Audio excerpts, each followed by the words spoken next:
Bonjour, bonjour. Alors, je... Bienvenue. Alors, c'est la première fois que je fais un live Facebook, donc j'espère qu'au niveau de la technique, ça va pas être la cata. Est-ce que vous pouvez me confirmer que vous m'entendez bien et que tout est nickel pour vous? Hop. Ah bah oui, je vois que ça va. Bonjour, bonjour tout le monde. Je suis ravie de vous accueillir pour ce live. Donc, salut. On va peut-être attendre quelques instants que voilà, tout le monde nous rejoigne. Voilà, si tout le monde entend bien et voit bien, bah c'est magnifique. Voilà, hop. Coucou tout le monde, bonjour, bonjour, bonjour, bienvenue. Je suis ravie d'être avec vous, même si je ne vous vois pas, c'est bizarre. D'habitude, je fais plutôt des conférences sur Zoom ou des ateliers où je vois les gens. Et là, c'est voilà, c'est une grande première. Donc, ma foi, n'hésitez pas à me mettre vos commentaires sur le côté si jamais il y a quelque chose voilà, qui coince ou que vous entendez plus, ou que voilà, vous avez des questions, bien sûr. Je vais essayer voilà, de vous faire une présentation de l'accouchement naturel, voilà, du point de vue de la naturopathie, évidemment, puisque moi je suis naturopathe. Et puis, en même temps que je fais ma présentation, si vous voulez me poser des questions sur le côté, j'essaierai de répondre soit au fur et à mesure, soit de garder vos questions pour la fin, en fonction un petit peu du déroulé de mon propos. Voilà. Et si j'ai pas répondu à votre question, n'hésitez pas à la remettre en gros à côté, parce que voilà, je vais essayer de lire en même temps et puis de ne pas rater. Voilà. Tac. Ah bah oui, bah Mélanie, bon ménage. Alors, je me représente rapidement pour celles et ceux, je sais pas si on a des messieurs. Non, je vois pas. Ce serait bien qu'on ait des papas de temps en temps. Bref, pour celles qui ne me connaîtraient pas, donc moi je m'appelle Laure. Je suis naturopathe spécialisée en accompagnement périnatal, c'est-à-dire de la préconception jusqu'à la fin du postpartum, en passant bien sûr par la grossesse et l'accouchement. Donc la naturopathie se base sur quatre grands piliers que sont l'alimentation, l'exercice physique, le bien-être émotionnel et le repos. Et autour de ces quatre grands axes, en fait, on travaille sur l'hygiène de vie générale pour améliorer, renforcer, réparer sa santé de manière naturelle. Voilà, et ça se prête extrêmement bien à la période de la périnatalité, puisqu'évidemment c'est une période où on va faire d'autant plus attention à son hygiène de vie et à son alimentation, à son repos, à son corps. Voilà, pour être le plus en forme possible. Donc la naturopathie est vraiment un accompagnant de choix pendant cette période. Voilà, bah écoutez, je pense que on va démarrer, on va rentrer dans le vif du sujet tout de suite. Donc, je proposais ces lives autour de l'accouchement naturel parce que là, on est dans la semaine mondiale de l'accouchement respecté et que du coup, voilà, je trouvais que proposer une information sur l'accouchement naturel, sur l'accouchement physiologique, s'inscrivait bien dans le cadre de la SMAR. Donc, voilà, alors quand on parle d'accouchement naturel, on parle donc d'accouchement physiologique, c'est-à-dire un accouchement sans intervention médicale et avec le moins de sollicitations extérieures possible. Donc c'est vrai qu'en France, on a, et dans beaucoup de pays occidentaux d'ailleurs, on a vraiment pour habitude et pour grand principe même non remis en question d'accoucher en maternité, accompagné d'une sage-femme, d'un médecin s'il le faut, d'un personnel médical en fait et d'une structure médicale. Et ça c'est quelque chose de tout à fait courant, de tout à fait classique. Alors, je vais essayer de revenir un petit peu sur l'historique de la naissance en France très rapidement d'être dans quelque chose d'assez factuel. Alors, c'est un sujet qui est assez sensible, qui est assez politique même presque, et moi j'ai tendance à être un peu passionnée, à donner mon avis. Je vais essayer de rester assez factuel et de ne pas juger pour être voilà, dans une information claire et précise. Vous m'excuserez si des fois je m'emballe et que voilà, j'y vais de mon petit commentaire, voilà, parce que c'est un sujet qui est évidemment très sensible. Ce que je vous ai pas dit dans ma présentation, c'est que moi j'ai 2 enfants. Et j'ai donc accouché de mon grand garçon à la maternité de manière classique. Moi, j'ai pas eu de péridurale, mais j'ai eu une épisio. J'ai été voilà, avec un suivi extrêmement classique pour mon garçon. Et j'ai eu une petite fille il y a 2 ans et demi qui est née à la maison. Donc un accouchement à domicile préparé, prévu, qui s'est super bien passé. Donc voilà, je mélange ma pratique de naturopathe avec mon expérience personnelle, évidemment, pour étayer mon propos. Voilà, bref, assez parlé de moi. Donc en France, on accouche à 99% en maternité. Le 1% qui reste accouche à la maison. On a aussi bien sûr des accouchements en plateau technique et puis en maison de naissance. De plus en plus de maisons de naissance qui voient le jour, donc c'est en fait reproduire un cocon avec une sage-femme qu'on connaît, avec le moins d'intervention médicale possible, donc très peu, généralement en maison de naissance il n'y a pas du tout d'intervention médicale, mais on est juste à côté d'une maternité, en face, le couloir, on traverse le couloir et on peut être transféré directement en structure hospitalière si jamais il y avait un problème. Voilà, donc pour parler de la majorité des accouchements qui se passent en France, donc qui se font sous surveillance médicale, on est dans une politique nataliste qui date environ du XVIIIe siècle, avec une politique en fait d'augmentation de la population. Et donc pour ça, des hommes politiques ont décidé sont partis sur 3 grands principes. Donc l'interdiction de l'avortement, l'interdiction de la contraception et les accouchements médicalisés. En fait, ils voulaient avoir un contrôle sur les naissances pour augmenter les chances d'accroître la population. Et du coup, en contrôlant les femmes au début de leur grossesse, c'est-à-dire avec une obligation de déclaration de grossesse, avec un suivi gynéco tout au long de la grossesse, on avait plus de chances de ne pas les voir partir avorter dans la nature ou utiliser des contraceptifs trop importants. Voilà. Donc il y avait une volonté d'accroître la population. Partant de là, on a ouvert des maternités, on a encadré vraiment la naissance de manière médicale. Et en fait, ça n'a pas changé grand-chose au niveau de la mortalité infantile et de la mortalité des femmes, jusque dans le milieu du XXe siècle, en fait. C'était une politique qui ne fonctionnait pas tellement. Il n'y avait pas plus de naissances ou moins de naissances.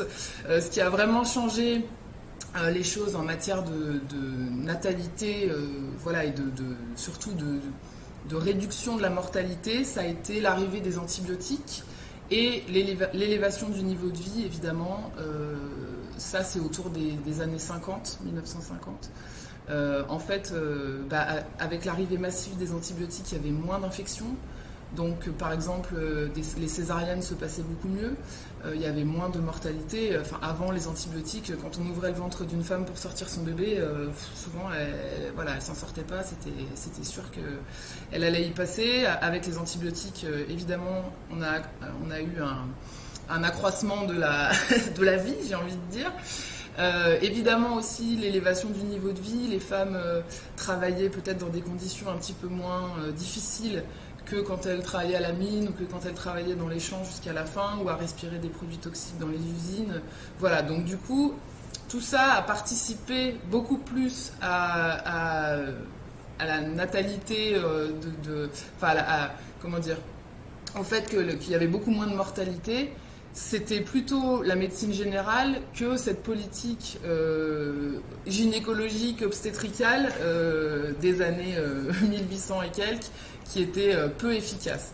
Donc à partir du moment où on a médicalisé la naissance comme ça avec l'utilisation des antibiotiques, le fait de faire venir les femmes en structure pour accoucher, là c'était un choix politique, un choix de société, et donc on a mis ça dans la tête des gens comme seule option, quasiment, et en plus en faisant peser sur les couples et les futurs parents le poids de c'est pour votre sécurité, la sécurité de votre bébé. Donc on n'a quasiment pas discuté de ce choix jusqu'à présent.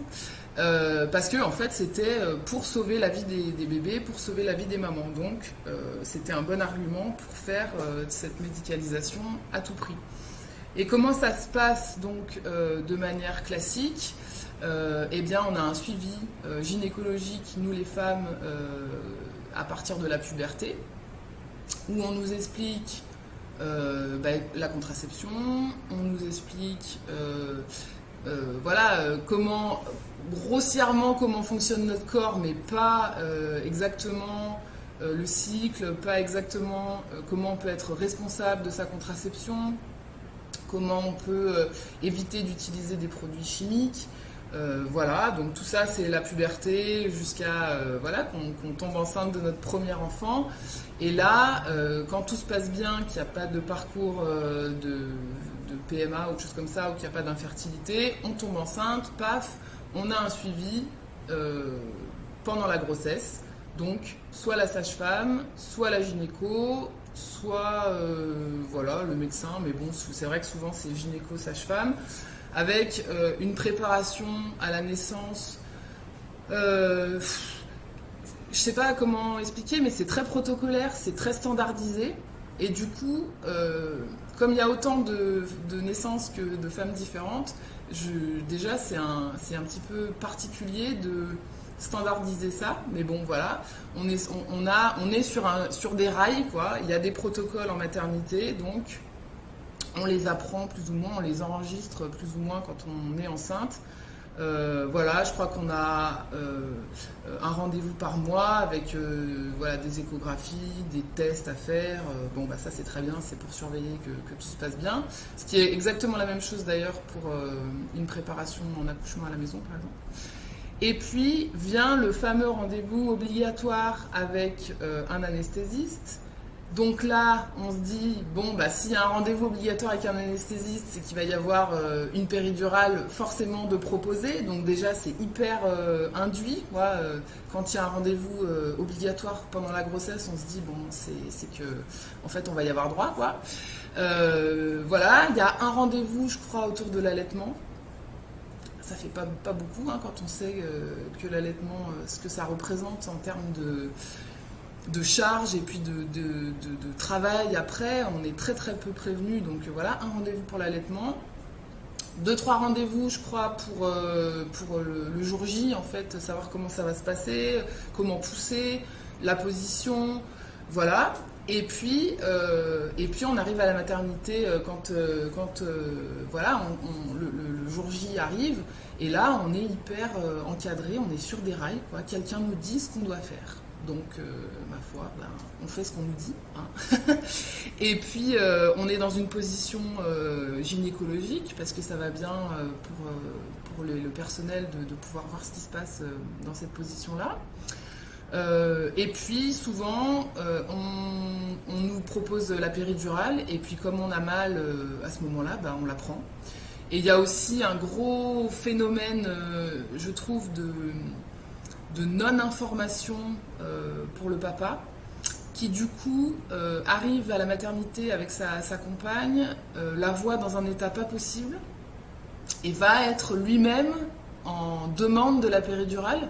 C'est-à-dire qu'il va dire à sa chérie, mais enfin, si tu souffres le martyre comme ça, mais prends-la, n'hésite pas. Enfin, je veux dire, s'il y a quelque chose, ils ont peur de nous voir dans un état comme ça, donc ils sont aussi partie prenante pour la péridurale, quand ils n'ont pas été informés, bien sûr.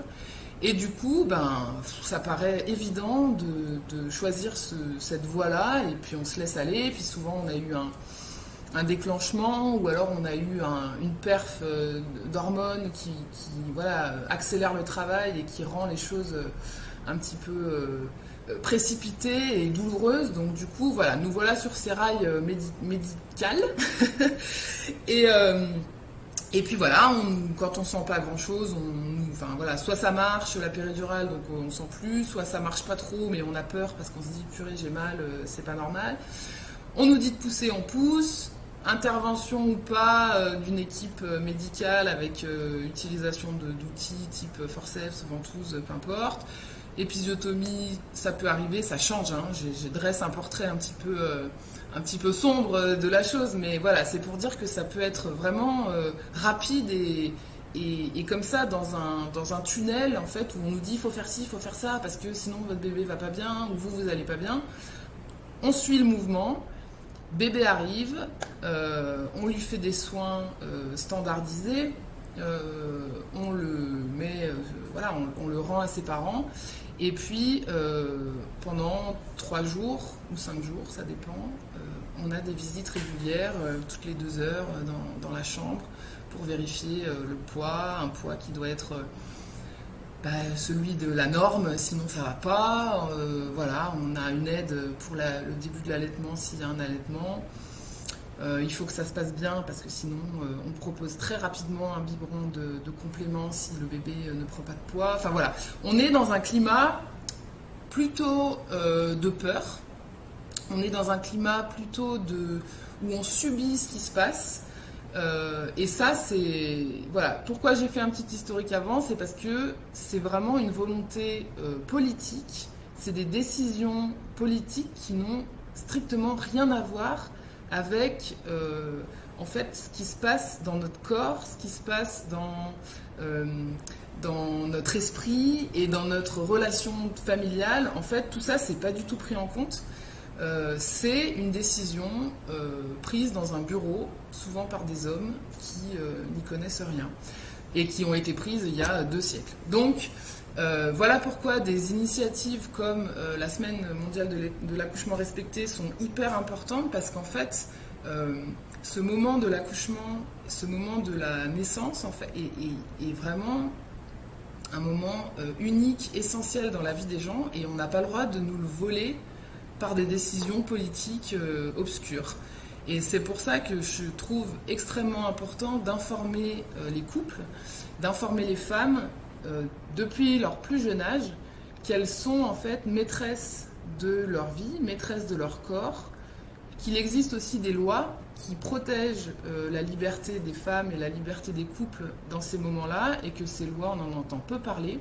Alors je pense à la loi Kouchner, qui est une loi en fait de liberté de consentement en fait et d'information. C'est-à-dire que quand on accouche en maternité, on a le droit de refuser tout ce qu'on nous propose au niveau médical. Et le personnel soignant a le devoir d'informer la femme de tout ce qui va se passer, de tous les actes qui vont être commis sur elle, j'ai envie de dire, et elle a le droit de dire non. C'est-à-dire qu'il faut qu'on lui dise ce qu'on va lui faire, pourquoi, et voilà, justifier son acte, et elle peut dire à ce moment-là, non. On peut refuser une épisio, on peut refuser un déclenchement, on peut refuser, je sais pas moi, on peut partir de la maternité après son accouchement en signant un papier et on n'a pas le droit de nous mettre la pression. On n'a pas le droit de nous dire ah mais si vous faites ça votre bébé va mourir ou si vous faites ce choix mais voilà vous êtes inconscient. Ça c'est interdit par la loi et la loi française est extrêmement claire là-dessus. Donc c'est quelque chose qui est très important à savoir et qui est très peu dit. Je pense que, je sais pas, vous pouvez me commenter, mais est-ce que pour les personnes qui ont eu des enfants, est-ce que votre sage-femme ou votre gynéco vous a expliqué en fait cette loi, vous a expliqué que vous aviez le droit de refuser et qu'on avait le devoir de vous expliquer? Moi, en tout cas, on me l'a jamais dit. Voilà, on me l'a jamais expliqué. Voilà, donc ça c'est quelque chose qui est quand même très important. Euh, voilà, alors, une... Je, voilà, je sais plus où j'en suis. Voilà, ça c'est donc de l'éducation et je pense que c'est la base, c'est l'information. On a un manque d'information autour de la naissance qui est vraiment à corriger. Voilà, bah, tu vois, Noémie, jamais. Voilà, vous pouvez regarder, hein, c'est la loi Kouchner. La date m'échappe, je crois que c'est 2001, mais voilà, bref. Et ça fait pas partie des cours d'éducation sexuelle, par exemple. Bon, déjà, des cours d'éducation sexuelle, on en a très très peu, mais on n'entend pas du tout parler de l'accouchement, de la grossesse, voilà, et surtout de la responsabilité, de l'autonomie en matière de santé. Alors ça, c'est un petit peu plus général, et moi, c'est vraiment ma partie en naturopathie, c'est d'amener les gens à être responsables de leur santé, à être responsables, autonomes en fait, et à ne pas être dans une croyance absolue en la médecine. En fait, la médecine, c'est vraiment extrêmement bien. Enfin, je n'ai pas de jugement à porter sur la médecine, mais c'est pas une boîte à outils qu'on utilise à tout prix et tout le temps.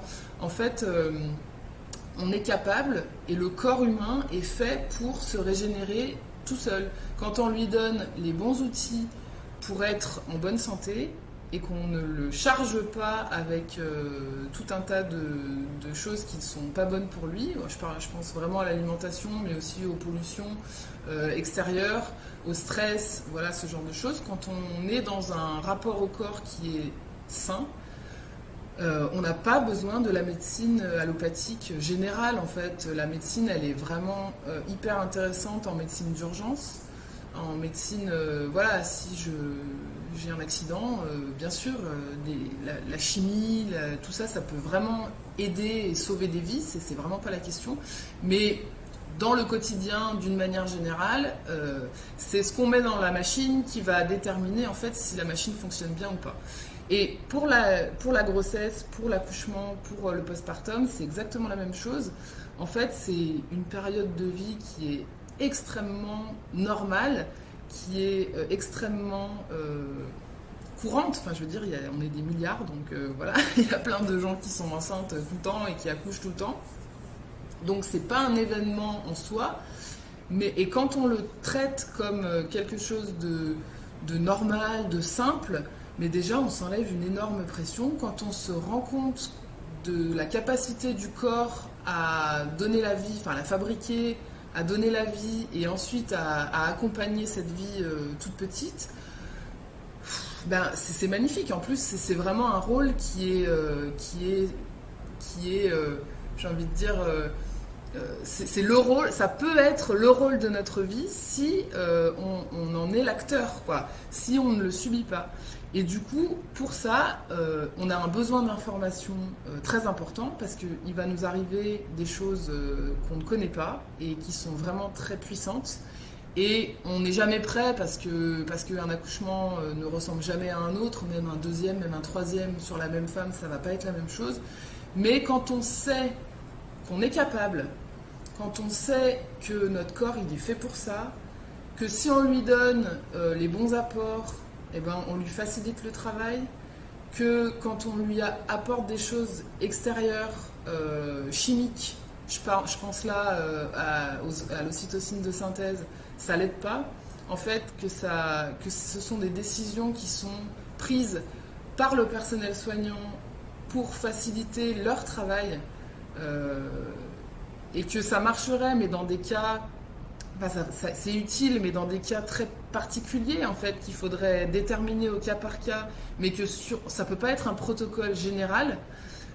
Quand on sait ça, et quand on prépare correctement ces moments-là, eh ben, on est capable de tout. La douleur, bien sûr, elle existe, bien sûr, elle est là, mais elle est là pour aider notre bébé à sortir. Donc du coup, quand c'est quelque chose qui n'est pas euh, dans la peur, quand c'est une chose qui est abordée de manière belle, un peu sacrée, ça change en fait toute la perspective de l'accouchement et c'est plus juste un acte, il faut en passer par là et puis après ça va aller.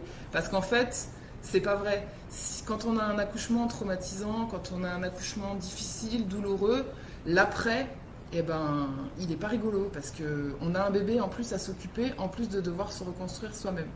Donc c'est vraiment quelque chose de fondamental pour moi que d'expliquer en fait aux gens qu'il est possible de se préparer, de manière autonome, seul, quel que soit le choix qu'on fasse après au niveau de l'accouchement, parce que c'est vrai que moi j'ai eu un accouchement à domicile et je vous cache pas que ça a été une expérience merveilleuse, mais merveilleuse c'est un faible mot, que ce soit pour moi ou pour mon chéri et pour ma fille maintenant, j'en suis sûre.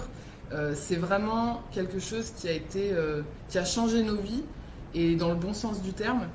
Et donc, du coup, bien sûr que je fais l'apologie de l'accouchement à domicile, mais je comprends extrêmement bien que tout le monde ne fasse pas ce choix-là. Ce que je veux, ce que je souhaite le plus possible, c'est que les gens fassent un choix. Et quand on fait le choix d'aller en maternité, de choisir la péridurale, de choisir d'avoir quelque chose d'extrêmement médicalisé, eh ben c'est très bien si c'est un choix. Si c'est quelque chose qui est pas choisi, là je suis pas d'accord. Et tant qu'on n'informe pas les gens qu'il est possible d'avoir d'autres recours, d'autres voies, et elles peuvent être actrices et que les couples peuvent être acteurs de leur accouchement, là on a un problème parce que c'est pas automatique, ça doit pas être automatique. Donc je sais pas si vous avez des questions jusque là ou pas.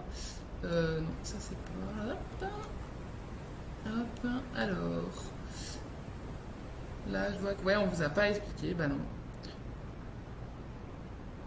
Ouais, bah ouais, Camille, je comprends, tu vois, et ça c'est interdit en fait. On n'a pas le droit de te faire culpabiliser ou de te faire peur en te disant qu'on te reprendra pas, surtout que c'est pas vrai en fait. Bien sûr que si ton bébé il a un problème, on va pas te claquer la porte au nez de la maternité. On te dira sûrement, ah bah dis donc, on vous l'avait dit.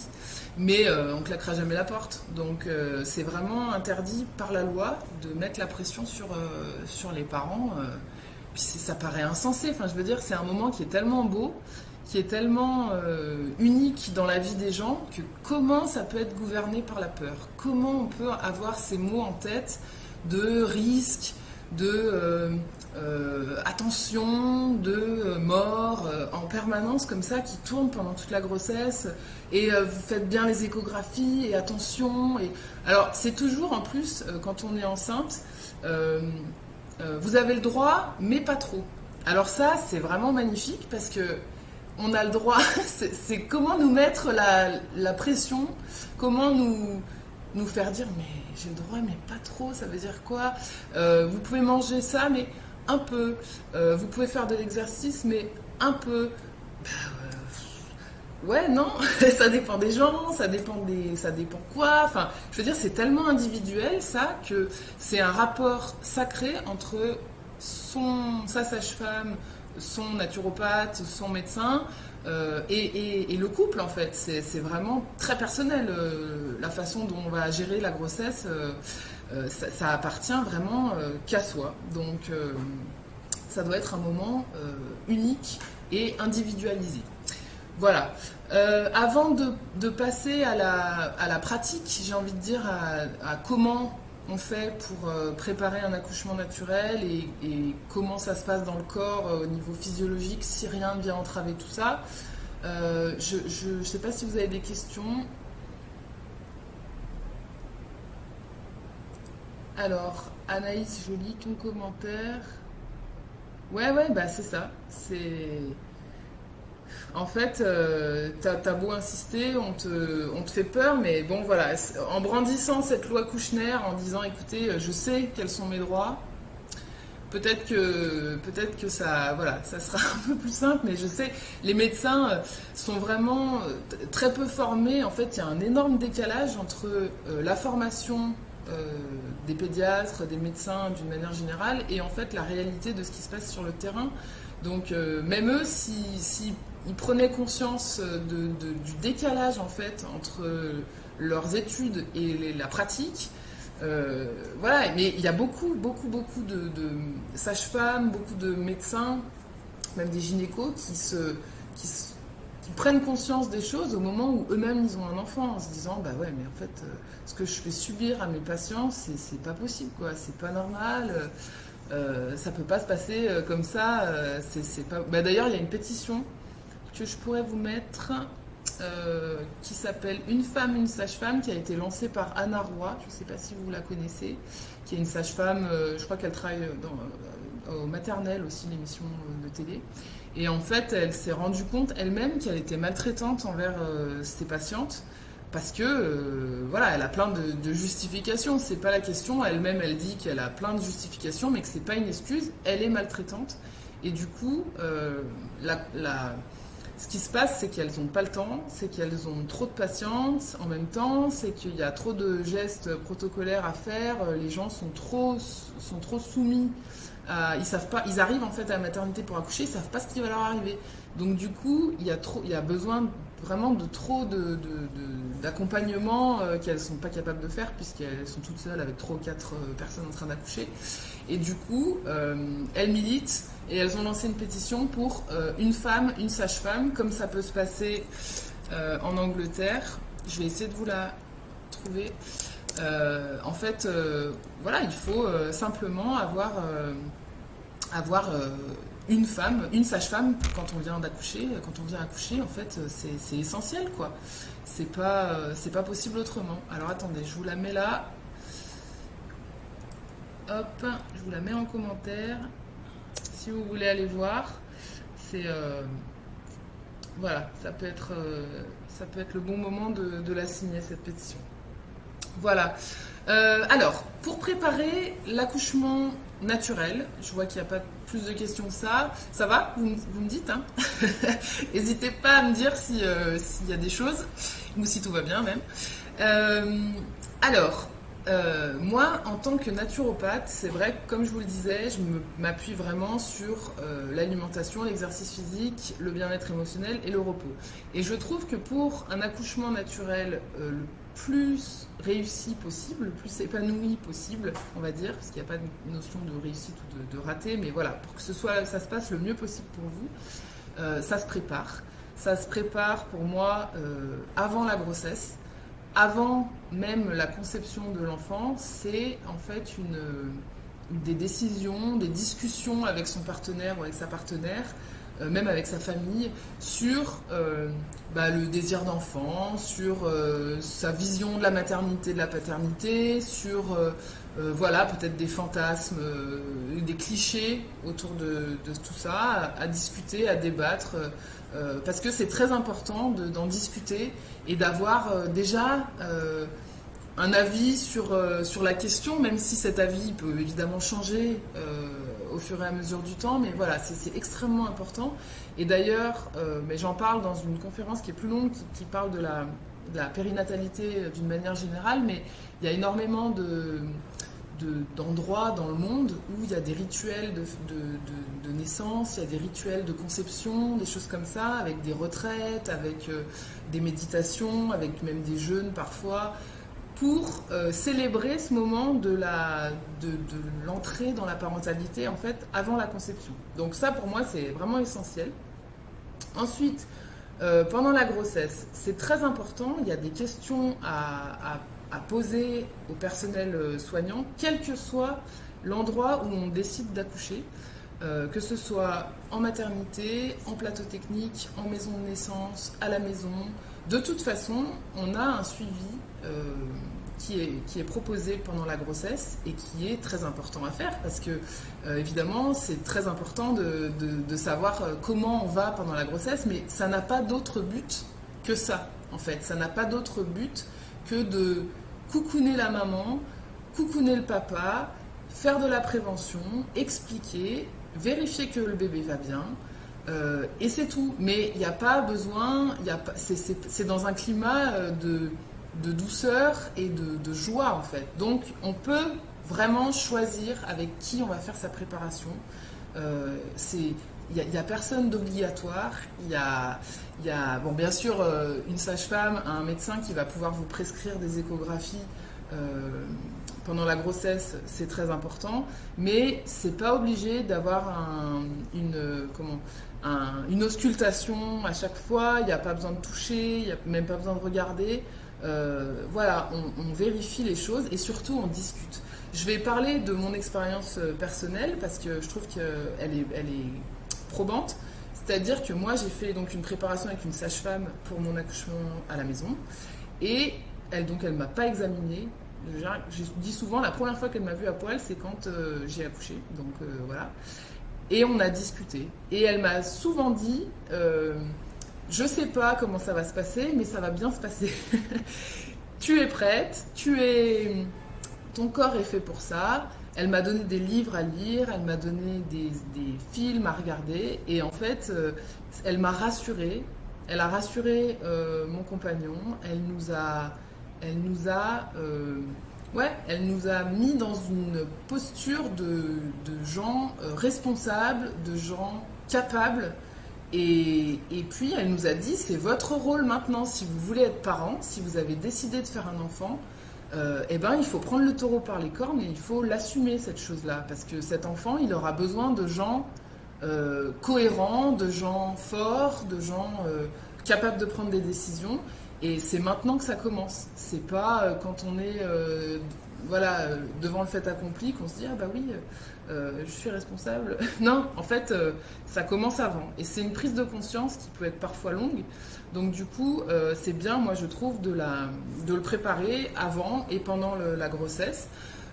Voilà. On a aussi toute une histoire familiale, on a toute une histoire personnelle qui va être bouleversée par cette grossesse parce que ça nous ramène à beaucoup de choses de nous, en fait, de l'enfant qu'on était, de la relation qu'on avait avec nos parents, de la relation qu'on avait avec nos frangines. Et du coup, tout ça, ça va être d'un coup, finalement, 9 mois, c'est assez court. Et on est chamboulé, on a tout ça qui vient et voilà. Et il faut pouvoir l'accueillir et je trouve qu'une préparation avec une sage-femme ou un médecin ça va dans ce sens-là en fait, dans le sens de se préparer plutôt psychologiquement, émotionnellement. Le corps il sait faire, à emmagasiner de la confiance en soi pour se dire j'en suis capable, j'y vais sereinement et puis ça va se passer comme ça va se passer de toute façon, mais au moins je sais que moi j'en suis capable et que je serai accompagnée de toute manière pour que ça se passe au mieux. Et voilà, il y a quand même, j'ai pas le chiffre exact en tête, mais il me semble que c'est 80% des grossesses qui se passent sans problème du tout quoi. Donc c'est énorme, enfin je veux dire c'est la majorité des gens vont avoir une grossesse complètement sereine, complètement normale, en tout cas sans pathologie, sans rien. Donc il n'y a pas de raison que ça se passe pas super bien, voilà. Et quand il y a un problème, on peut aussi tout à fait en parler, être dans la bienveillance, être dans l'écoute.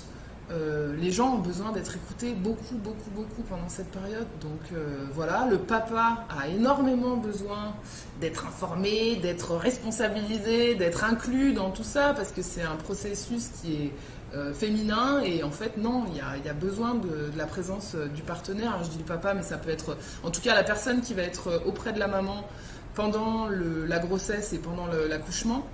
Donc voilà, il y a besoin de faire participer cette personne complètement au processus. Oui, bah oui, un blessing, ouais, c'est sûr que ça c'est vraiment voilà, des moments en fait de joie autour de cette grossesse. Alors des grignoteries énergétiques. Oui, alors je vais parler de ça tout de suite du coup. Il y a une alimentation spécifique à la grossesse et à la préparation de l'accouchement. Donc pour les futures mamans, des petites choses qui font super plaisir et qui en plus vont être bénéfiques, par exemple pour la lactation à venir, s'il y a un allaitement, et puis pour, par exemple, nourrir les tissus, nourrir l'élasticité de la peau pour préparer l'accouchement. On a des aliments comme les dattes, par exemple, qui sont en plus assez satisfaisantes. Voilà, c'est des sucreries, donc les dattes, c'est vraiment un aliment que je recommande tout au long de la grossesse. Et en grignotage pendant l'accouchement aussi. Alors on sait maintenant, hein, je reviens là-dessus, qu'on peut boire si on veut boire pendant l'accouchement, on peut manger un petit peu si on a faim. Personne n'a le droit de vous refuser de vous alimenter ou de boire pendant le travail. Hein. Ça c'est interdit de le refuser. Donc les dattes, on peut faire, je ne sais pas si vous connaissez les Energy Balls, là c'est des espèces de petites boules avec des dattes mixées, des amandes, des noix de cajou, on peut mettre du cacao cru, on peut mettre de la banane écrasée, on en fait des petites boules qu'on met au frigo et on peut les grignoter comme ça. Et voilà, le papa aussi va se faire un plaisir de les grignoter pendant le travail. Mais ça peut être des petites choses qui se préparent à l'avance et qu'on peut offrir à la maman pendant la cérémonie du Blessing Way, par exemple. On va être sur des choses... le sésame aussi qui peut être très intéressant, donc on peut parsemer les Energy Balls avec des petites graines de sésame crues parce que c'est du bon gras. On peut offrir à la maman, alors c'est un peu incongru, mais des avocats. En fait, l'avocat, c'est un super aliment pendant la grossesse parce que ça va donner vraiment du bon gras, de l'énergie, ça va vraiment nourrir les tissus, ça va aider au transit. Et ça, c'est quand même important pendant la grossesse et surtout après. Voilà, on peut lui faire des jus de légumes à cette maman. Voilà, on peut lui apporter une bouteille de jus de légumes fait à l'extracteur ou à la centrifugeuse. Ça, on s'appliquera à mettre 80% de légumes, 20% de fruits max.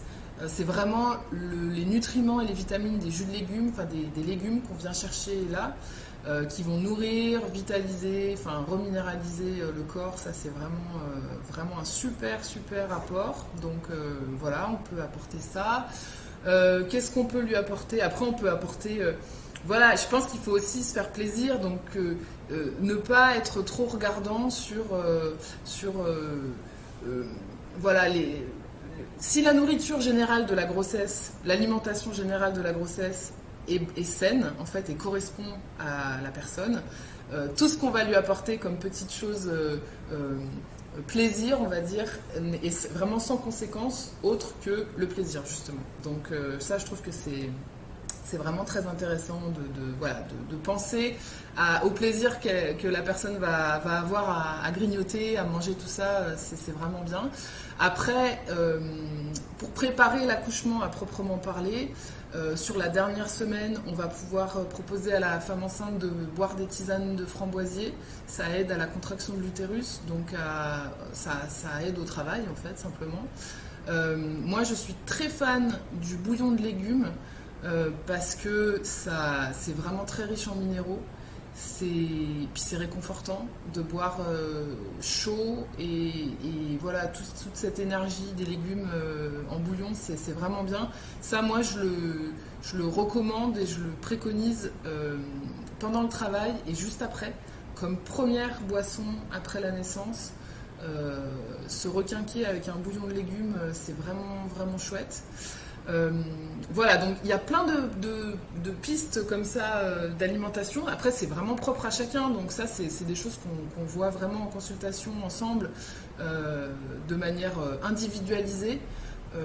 Mais on prépare extrêmement bien son accouchement par l'alimentation. Donc, comme je le disais, par une réflexion sur la parentalité en amont, être en accord avec son partenaire sur le choix du type d'accouchement, ça me paraît vraiment la base. Voilà, se documenter en fait pour pouvoir apporter les arguments et son point de vue sur l'accouchement et expliquer à son partenaire pourquoi on choisit tel ou tel type d'accouchement. Expliquer aussi, se renseigner ou demander en fait des explications sur les conséquences de la chimie pendant l'accouchement. Je parle de chimie, j'entends perf d'ocytocine de synthèse, péridurale, voilà, en gros c'est les deux, ouais, déclenchement, enfin tampon pour déclencher, ce genre de choses. En fait, ça laisse des traces dans le corps de la mère et de l'enfant. Par exemple, une péridurale, c'est une anesthésie, donc on va devoir s'en remettre au sens où il va rester des résidus médicamenteux dans le corps et que du coup, des fois, on a des femmes, elles sont en baby blues pendant longtemps et on se dit, mais c'est pas possible, pourquoi elle s'en sort pas simplement parce qu'en fait, elle a encore des traces de péridurale dans son corps, elle a des maux de tête ou elle pleure, elle sait pas pourquoi. Eh ben, on nettoie par des techniques naturelles, on nettoie les résidus de médicaments du corps et pouf, ça va mieux. Donc c'est juste savoir ça, savoir que quand on fait intervenir la chimie, on perd une partie de ses capacités physiques et en plus il y a des conséquences sur le long terme après la naissance. Donc voilà, se renseigner, être en accord avec son partenaire et voilà, savoir un petit peu quelles sont les craintes en fait qui peuvent exister au sein du couple par rapport à l'accouchement, essayer de les démêler, voilà, de se rassurer par rapport à ça. Donc là, on est dans un bien-être émotionnel qu'on essaye d'optimiser. Faire du sport, ça, pour moi, c'est extrêmement important pour préparer un accouchement. Connaître son corps, connaître les muscles, savoir comment ça fonctionne, avoir exploré ses limites, savoir qu'on en a encore sous le pied ou pas. Ça nous donne une confiance en nous pour accoucher, parce que c'est rien de moins qu'un exercice physique intense, l'accouchement. Et du coup, quand on a des muscles qui fonctionnent, quand on sait les utiliser, quand on sait reconnaître les signes de fatigue, d'énergie restante, voilà, ce genre de choses, ça participe en fait à la confiance en soi, ça participe au fait qu'on sait où on est et qu'on peut compter sur soi. En fait, ça, c'est extrêmement important. Donc, j'insiste pas mal sur l'exercice physique pendant la grossesse. Je trouve que c'est vraiment nécessaire pour accoucher de manière naturelle. On a besoin d'être en pleine possession de ses moyens. Donc ça, voilà, c'est très important. Se reposer, évidemment. On doit arriver le jour J avec de l'énergie, avec pareil, pleine possession de ses moyens. Donc on peut utiliser différentes techniques pour se reposer. Ça peut être de la respiration, ça peut être des plantes, ça peut être diverses choses pour être le plus reposé possible, surtout si on a des enfants déjà avant et qu'il va falloir gérer cette nouvelle grande famille. Voilà, donc ça c'est des choses cette préparation en fait va nous conduire à être prêt à assumer cet accouchement naturel qui en fait est quelque chose de tout à fait naturel comme son nom l'indique. C'est-à-dire que quand le corps est prêt, quand le bébé est prêt, en fait c'est aussi un partage avec son bébé, c'est un partenariat. Le bébé va faire signe qu'il est prêt à venir au monde. Et là, dans le corps, il se passe des choses physiques en termes de lâcher d'hormones, en termes de mise en condition de l'accouchement. Et quand on est réceptif, quand on a bien préparé tout ça, qu'on est réceptif à ces signaux, on rentre dans son animalité. Et là, je vous renvoie à un monsieur merveilleux qui s'appelle Michel Audin, qui a écrit des livres et qui a fait des conférences que vous pouvez trouver très facilement sur YouTube et qui a été aussi interviewé par Clémentine Sarlat dans le podcast de la matrescence et qui fait une interview, franchement, mais on a envie de lui faire un gros câlin à la fin. Donc ce monsieur, il a travaillé depuis les années 50, donc ça date pas d'hier, sur la naissance, et lui, la naissance naturelle. Et donc, il a observé que les femmes, quand elles accouchent, elles se mettent en mode animal, en mode bulle, et qu'elles ont besoin, en fait, c'est un besoin qui doit être respecté, d'être dans le calme, en sécurité, qu'on ne leur parle pas, qu'on ne leur pose pas de questions. Lui, il préconise l'accouchement à la maison, évidemment, parce qu'elles ont besoin d'être dans leur environnement familier. Et d'ailleurs, j'en profite pour faire une aparté sur les microbes, le microbiote en fait familial. En fait, un bébé qui va naître à la maison, il va être environné des microbes de sa famille.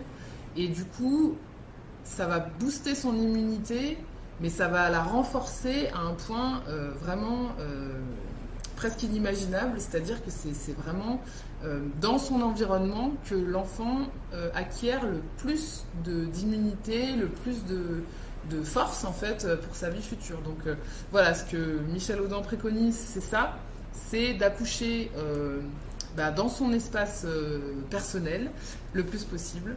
Oui, Inès, ouais, Le bébé est un mammifère, c'est vraiment, vraiment un bouquin que tout le monde devrait lire avant de faire un enfant, c'est certain, quoi. Et d'écouter une ou deux petites conférences, voilà, c'est pas long, c'est plaisant, c'est vraiment dans la bienveillance, dans la gentillesse, c'est une perle ce mec, c'est vraiment... Et il a 90 ans, il continue à faire des conférences, il est passionné, voilà. Donc c'est vraiment quelqu'un à connaître. Et donc, quand on peut avoir cet environnement familier, sécurisant, pouvoir rester dans sa bulle en fait, sans que personne vienne nous poser des questions sur tout et n'importe quoi, là on est au summum de ses capacités à pouvoir accoucher. Et donc c'est vraiment des choses à préparer, à avoir en tête, même si on devait se rendre à la maternité ou même en plateau technique. Je trouve que là il y a un gros travail du partenaire ou de la personne qui va être présente le jour de l'accouchement, qui doit en fait se faire le relais des désirs de la maman. La maman, elle a son travail d'accouchement à faire avec son bébé, donc c'est vraiment une communion entre deux et personne ne doit venir perturber ça. Donc tout ce qu'on a préparé avant, ça peut être par exemple avec je perds mes mots, un cahier en fait de préparation à l'accouchement, voilà, une espèce de fiche technique qu'on va faire pour dire en fait ce que je veux pas, ce que je souhaite. Allez, soyons magnanimes, ce que je souhaite, ce que j'aimerais moins. Voilà, on prépare ça. Le papa ou le partenaire qui est présent, la personne qui est présente, est le relais pour ça. Comme ça, la maman, elle est tranquille, elle accouche, elle fait son travail d'accoucher et les questions et le papotage, c'est pour l'accompagnant et le personnel soignant s'il y a. Mais vraiment lui permettre en fait à cette maman de rester dans sa bulle, de rester de se concentrer, parce qu'effectivement il y aura de la douleur, hein, les contractions ça fait mal, donc il faut qu'elle puisse se concentrer sur ses sensations pour pouvoir gérer tout ça de la meilleure des manières.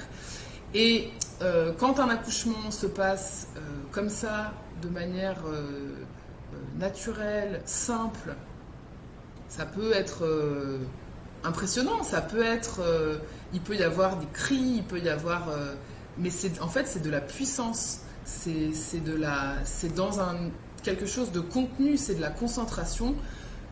Généralement, ça se passe vraiment très très bien et la suite aussi, ça impacte énormément la suite, la mise à l'allaitement s'il y a un allaitement. Le postpartum, le premier mois en fait de vie du bébé et de vie de la nouvelle maman se trouve vraiment vraiment amélioré par un accouchement naturel. D'une part parce que la maman, elle a accompli quelque chose de fort, de puissant, elle a éprouvé sa puissance féminine et donc ça c'est une source de satisfaction inégalé. Je veux dire, c'est quelque chose qui donne une confiance en soi, une ouverture sur voilà son esprit qui est vraiment vraiment fabuleux. On est beaucoup moins éprouvé physiquement. Alors il peut y avoir une déchirure, il peut y avoir des douleurs, il peut y avoir bien sûr de la fatigue si l'accouchement était un peu long, mais on est beaucoup moins éprouvé que si on a eu une épisio, on est beaucoup moins éprouvé que s'il y a eu, je sais pas moi, n'importe quel, des forceps, des ventouses, enfin un truc qui vient vous charcuter un peu quand même, là où vous n'avez pas du tout envie qu'on vous charcute. Et du coup, voilà, on est sur un postpartum qui démarre bien, qui démarre sereinement. On l'a fait. Le bébé généralement est plus calme et plus on est dans une relation voilà, de confiance avec son bébé. Et du coup, ça lance des choses un peu plus sereinement. Je ne vais pas m'étendre sur le postpartum, il faut un live pour parler du postpartum, et c'est passionnant. On a un postpartum épanoui quand on a bien préparé les choses avant.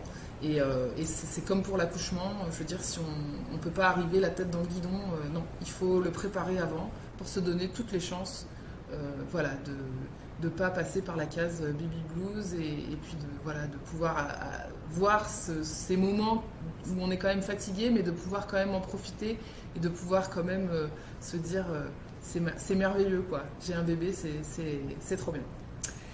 Voilà, je ne sais pas si vous avez d'autres commentaires, d'autres questions là-dessus.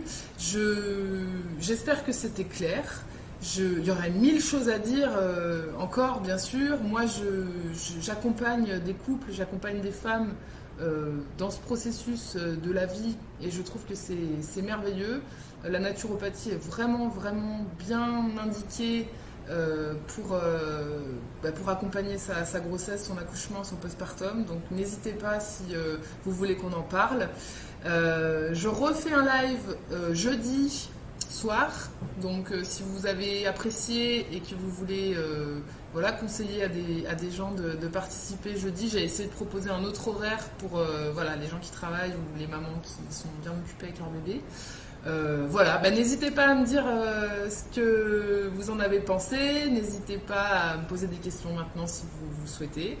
Et puis moi, je vous remercie infiniment d'avoir participé à ce live, le premier. Donc c'est beau. Je vais vous mettre une petite conférence de Michel Audin, là, ou le podcast de Clémentine qui est vachement bien. Je vais vous le mettre en commentaire. Comme ça. Hop.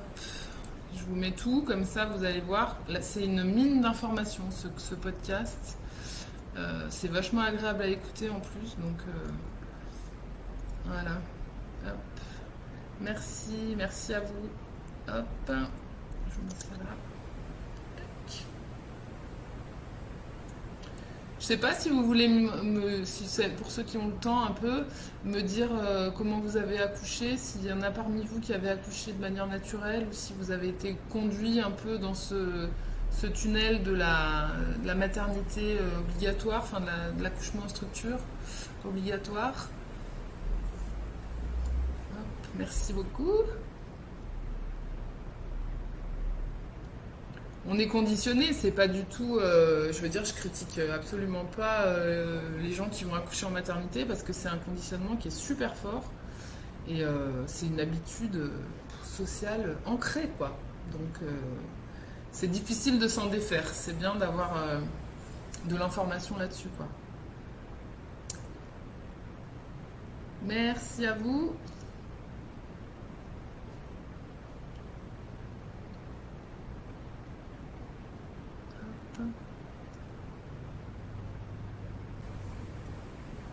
Qu'est-ce que je vais vous mettre d'autre? Ah bah oui, tu vois, Emma, c'est super d'anticiper parce que ça veut pas dire que voilà, ça va se faire demain, mais au moins d'avoir des informations, quoi, pour pouvoir choisir, c'est très très important. C'est très important. Donc tant mieux si ça a pu participer à ton information, j'en suis très contente. Et n'hésite pas voilà, à consulter tous ces auteurs fameux comme Michel Audin. Il y a aussi Boris Cyrulnik qui est un neuroscientifique qui a étudié l'impact de l'épigénétique sur la grossesse, sur le bébé en fait, et les 1000 premiers jours de la vie, l'importance des 1000 premiers jours. C'est des travaux qui sont passionnants à regarder et qui sont essentiels en fait pour comprendre l'impact de notre environnement sur nos bébés, quoi. Voilà. Bah ouais, ouais. C'est ça, hein, c'est quand on sait pas, on y va, hein, comme moi, hein. Moi, premier accouchement, maternité, j'ai bataillé pour pas avoir la péridurale, mais bon, j'ai quand même eu une épisio non prévenue. Après, on a voulu donner des biberons compléments alors que l'allaitement se passait très bien. Enfin, des trucs insensés, quoi. Mais bon. Et oui, Inès, je suis sûre que tu vas faire un accouchement à la maison la prochaine fois. Il faut trouver des sages-femmes. C'est vrai elles sont peu nombreuses malheureusement parce que bah, les assurances sont super chères. Après un arrêt qui s'appelle l'arrêt Perruche, où en fait il y a eu un accouchement qui s'était mal passé et puis les parents avaient porté plainte et du coup les assurances avaient dû payer un max. Donc du coup les sages-femmes elles ont, je crois que c'est 25 000 euros par an d'assurance à payer, donc c'est mort quoi, elles le font pas. Donc il y en a peu qui prennent le risque de pratiquer l'accouchement à la maison et j'espère que vers chez toi il y en a parce que c'est vraiment super quoi. Oui, voilà, projet de naissance. Bah, merci Anaïs parce que j'arrivais plus à le trouver tout à l'heure. J'étais là, fiche technique, n'importe quoi. Projet de naissance, exactement. Ouais, il vaut mieux, prévoir. Voilà, si un AAD ne peut pas avoir lieu, effectivement, pouvoir se retourner et pouvoir proposer à la maternité. Enfin donner à la maternité en fait ces instructions. Et aussi j'y pense, Inès, tu me l'avais fait remarquer la dernière fois lors d'un autre atelier, on peut choisir sa maternité, on n'est pas obligé d'accoucher à la maternité à côté de chez soi sous prétexte que c'est la moins loin. C'est vraiment important de choisir une structure qui va nous plaire, quitte à faire un peu de route si on a choisi de toute façon de se déplacer de chez soi. Voilà, c'est pas grave. Il vaut mieux aller quelque part où on sait qu'on sera accueilli et que nos souhaits seront respectés dans la mesure du possible, plutôt que de se dire je vais faire 3 minutes de route, mais bon, je vais dans un truc où forcément je vais avoir une péri et puis accoucher sur le dos, voilà, les pieds dans les étriers, quoi. C'est vraiment important de savoir qu'on peut choisir, de même qu'on peut choisir sa sage-femme ou son gynéco pour l'accompagnement, on peut choisir sa maternité, quoi. Voilà. Ouais, et c'est sûr que ça serait très important de répandre cette parole. Mais voilà, alors moi, je le fais à mon tout petit niveau, mais il y a des nanas qui sont super, bah, comme Clémentine Sarlat, par exemple, qui touche quand même un grand nombre de personnes, qui arrive à avoir une parole qui est plus écoutée. Donc, j'espère que, voilà, que ça va se développer et qu'on va en entendre de plus en plus parler, quoi. Voilà. Ah bah oui, bah si t'es naturopathe, Emma, tu sais de quoi on parle. Mais voilà, il y a vraiment aussi des formations pour les naturopathes de spécialisation en périnatalité. C'est ce que j'ai fait moi et franchement, voilà, on a d'autres informations. C'est vraiment très intéressant aussi d'aller explorer de ce côté-là. Et j'ai fait aussi, moi j'ai travaillé je me suis formée sur la nutrition de la famille parce qu'après, voilà, la nutrition du tout jeune enfant et puis de la famille après. Moi j'ai un ado qui a 14 ans et une petite fille qui a 2 ans et demi. Donc pour essayer d'harmoniser en fait le plus l'alimentation de la famille, bah, c'est important de pouvoir se faire accompagner pour respecter les besoins de chacun et les goûts en même temps et sans que la maman passe sa vie à faire à manger. La maman ou le papa? Chez nous c'est la maman, hein. Voilà. Voilà. Eh ben oui, bien sûr. Je suis d'accord, Laetitia, que quand il y a des peurs et un besoin d'être accompagné en structure, c'est hyper important de pouvoir faire ce choix, et vraiment ce choix, d'aller en maternité et de se faire accompagner médicalement si on en ressent le besoin, en sachant que ça peut se passer autrement. Je trouve que voilà, c'est vraiment l'information qui est essentielle. La façon dont on accouche après, quand on est conscient des conséquences et de l'impact que ça peut avoir, et voilà, il vaut mieux se sentir en sécurité en maternité que être apeuré à la maison, par exemple. C'est vrai, je suis vraiment d'accord sur le fait que c'est l'information qui est primordiale et c'est son propre ressenti qui est le plus important, c'est sûr, quoi. Alors les formations, j'ai fait ça à l'école du bien-être de Sonia Krief. J'ai fait une formation avec Candice Lévy en ligne. J'ai fait une formation avec ma naturopathe sur la nutrition de la famille. Et après, j'ai des formations que j'appelle... Ça, c'est des formations certifiantes, entre guillemets. Enfin, la naturopathie, bah, tu le sais, elle n'est pas reconnue. Donc voilà. Et après, au niveau personnel, j'ai énormément étudié. Je me certifie moi-même, mais ça compte vraiment parce que j'ai étudié, j'ai lu en fait énormément de livres. Je pourrais t'envoyer si tu veux ma bibliographie. Il faut que je la prépare parce que je l'ai pas. Mais voilà, j'ai lu énormément de bouquins sur l'alimentation. J'ai lu des choses comme des auteurs comme France Guillain, comme Irène Grosjean, comme Christian Brun, enfin voilà, des bouquins en fait assez généralistes sur l'alimentation de tout le monde, et en faisant des recoupements, voilà, j'ai élaboré en fait ma propre vision des choses, mais en m'appuyant évidemment sur eux, sur le docteur Kousmine aussi beaucoup, et du coup, voilà, avec la pratique, avec les rencontres aussi que j'ai pu faire avec les familles, tout ça, c'est l'expérience en fait qui fait aussi voilà, le sérieux de la pratique. Et tous ces auteurs, je trouve, sont vraiment des mines d'informations voilà, pour accompagner les gens au mieux, quoi.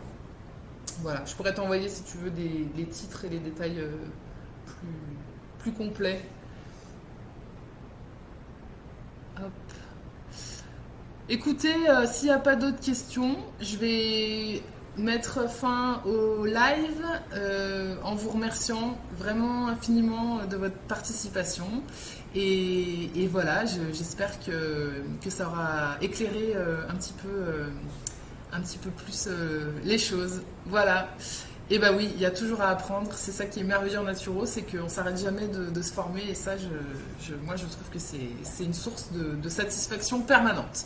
Voilà, bah merci beaucoup à tout le monde et peut-être à jeudi pour certaines. Et sinon, à très bientôt. Très bonne journée.